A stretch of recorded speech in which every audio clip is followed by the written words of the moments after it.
The sound of cutting wood is music to the ears of luthier David Gilmore. He's been building guitars since the mid-90s and says you have to do this a lot in order to be good at it. It took me a long time. It took me 10 or 12 years before I was comfortable hanging a guitar on a wall next to a Taylor or a Martin or a Gibson. It took me a long time to get to that point, but I'm there now. He left a relatively secure radio career of 30 years and has no regrets of chasing his dream job. The business is growing nice and slow. I mean, there's no delusions of grandeur here. I mean, I'm not going to make it, I'm not going to be a millionaire building guitars, but it's something that I'm confident I'm going to be able to do till the end. I'll be able to work on guitars, fix guitars, build guitars. All types of exotic wood can be used to build a guitar, but David isn't restricted by that, using domestic wood like maple, walnut, and cherry. He's even built a guitar out of a piece of wood a customer brought in.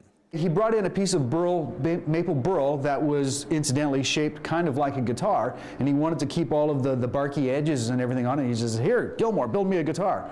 So I did. It was one of the wackiest things that I've ever done, but it turned out spectacular, and the client was really, really happy with the way that guitar turned out.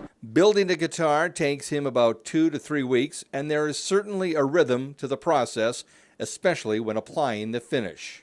The shellac finish is more art than science, so it really takes a lot of time to get there. And you can just turn the iPod on shuffle and just go at it for a couple of hours at a time.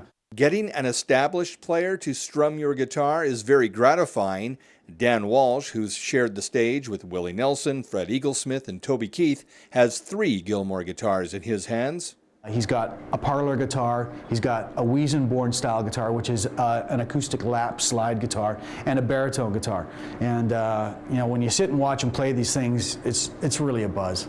And while there is more emphasis on the acoustic guitar side of the business, David does have some electric models for you to release your inner rock star. I've designed an electric guitar that I've added to my repertoire that is based on my acoustic design. So I'm not straying away from the original vision of Gilmore Guitars with the electric guitar, but it's something that I can add to my quiver as another instrument for sale.